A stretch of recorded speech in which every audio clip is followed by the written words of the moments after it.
Right, welcome back everyone. Portfolio update time. So you've heard it all before. Inflation, recession, war, etc., etc., etc. Let's not labor on the things we can't control and rather focus on the things we can. And what we can control is our portfolio. So in the interest of being as transparent as I possibly can, as always, let's have a look through mine. Let's have a look at the highs, we'll have a look at the lows and all of the reasons behind. Plus, I've got one position which I've sold, which we'll go over that as well. Let's do it. Right. Markets are open at the moment, so you may see some fluctuation as we go through this. So bear with me. I have got 22,674 invested in my portfolio. It is worth 21,392. So I'm currently 5.65% down. However, I did start this ISA in April 2021. I'm going to continue to using trading 2 and 2 over the course of this financial year as well. So when you think about it from the perspective of the last 15 months, it's hardly surprising to be that far down. In reality, might expect to be even further down given some of the positions that we'll look at in a minute. We've got 4 pies, nothing new there. I've got dividend, funds, growth, and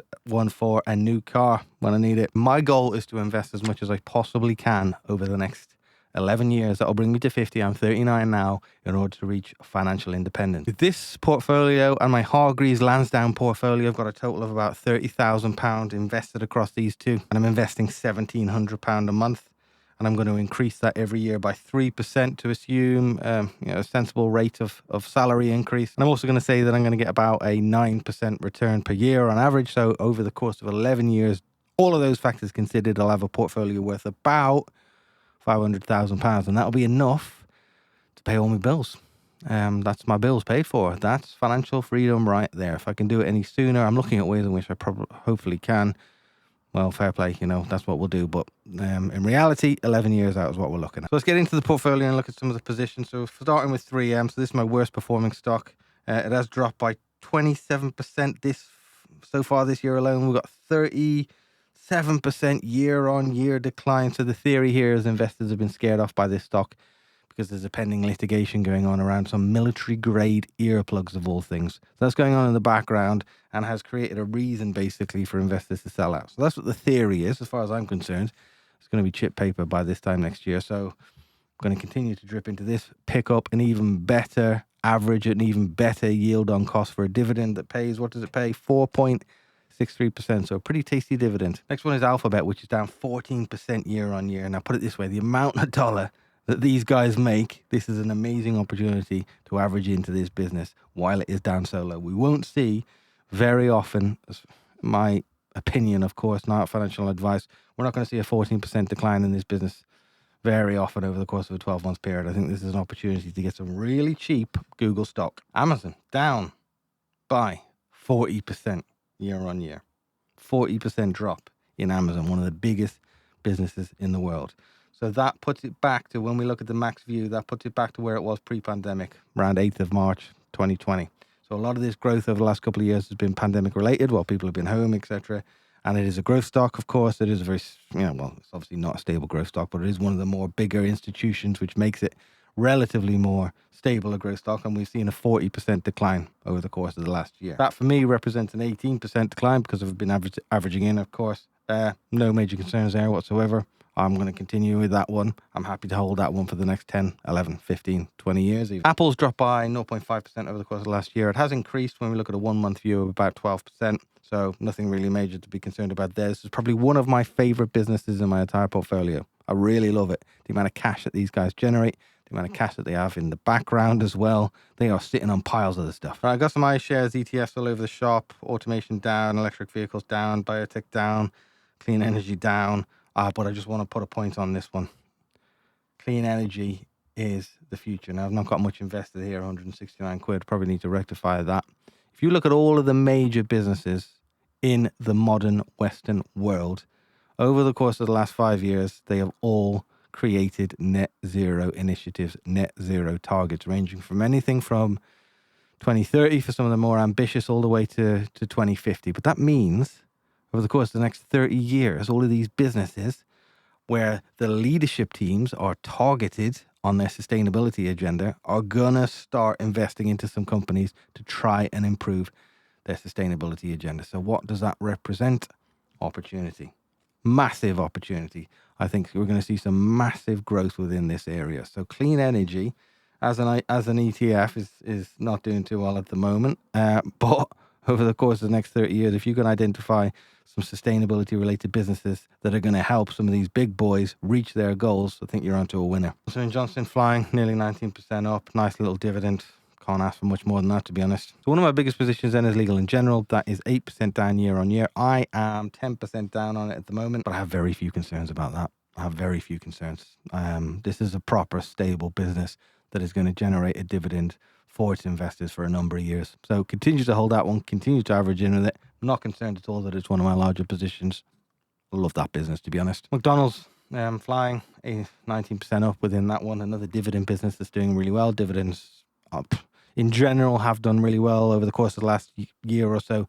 As people have taken their money out of growth stocks and put it into more some stable blue chip type businesses that return a bit of capital. Microsoft over the course of the last year on year is 10% down. I am just short of 7% up. Another brilliant opportunity to average into one of the biggest businesses in the world. A business that will be around for a generation at least. A business that makes, again, stacks and stacks and stacks of cash. Absolutely no concerns whatsoever. Almost one of those ones where I just wish I had loads of money that I could plow into it. There's a few businesses, Microsoft, Legal & General, Apple, that I just wish I could plow as much cash as I possibly into them. Obviously, that doesn't make for a diverse portfolio, and that's be too risky for something to do, so I'm not going to do it. But I do like that business. Netflix really not doing very well with that one. 55% down. Massively overvalued when I bought into it in reality, so I can blame no one but myself. Jumped on the hype with it probably a little bit. I am uncertain around its future as well.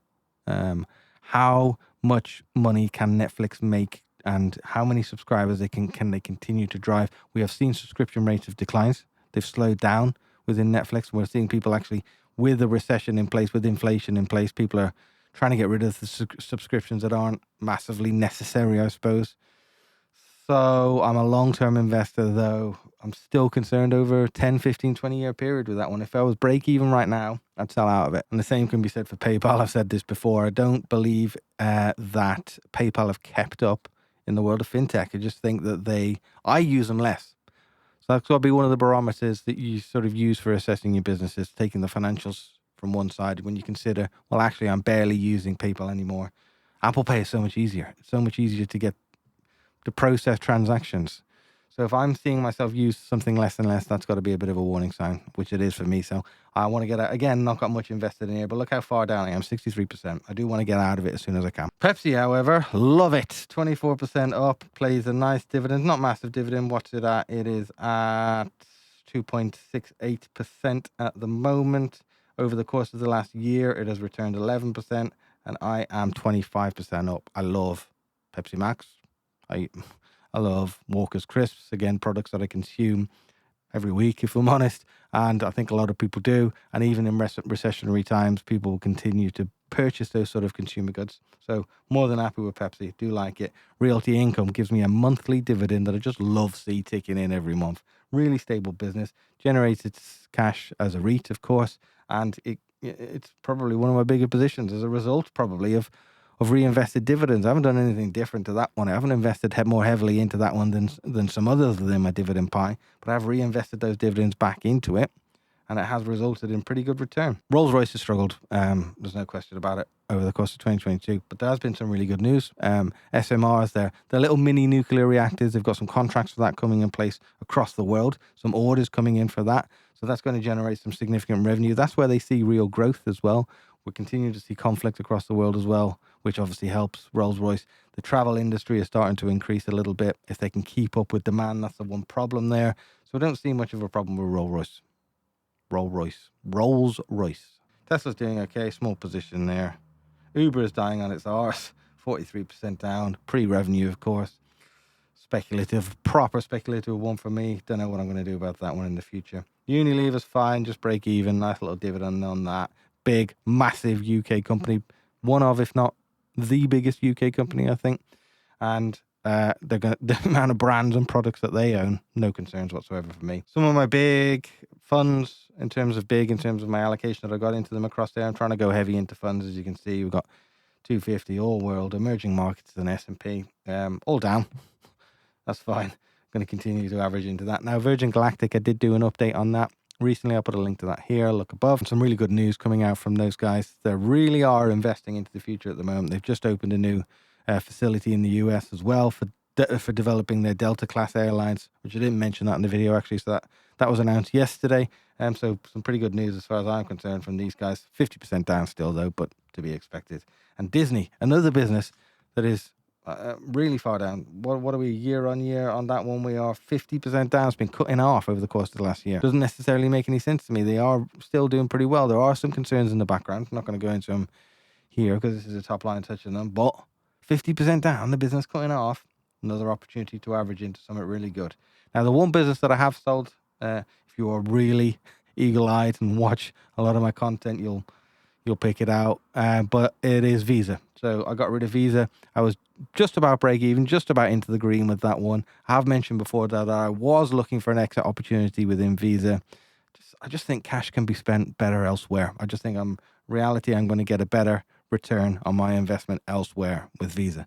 So I exited that position. It is the one business I have sold this year. I promised myself not to be so trigger happy with buying and selling businesses this year, and I've kept to that, but it was time to get out of Visa. Now, if I had the opportunity, I would be getting out of Netflix and PayPal as well, probably, but I'm not selling out of 50-60% loss. By the way, if you made it this far, you're probably someone that watches a few of my videos, you'll notice that things are looking a bit better today, so that's why I'm back up here. What are we at? 27. I'm still roasting. I've had enough. It's still too much. I need to get out of here right now. That being said, if you are interested in how I pick stocks, how I go about analyzing businesses to try and ensure that I can get the best possible return, watch this video here.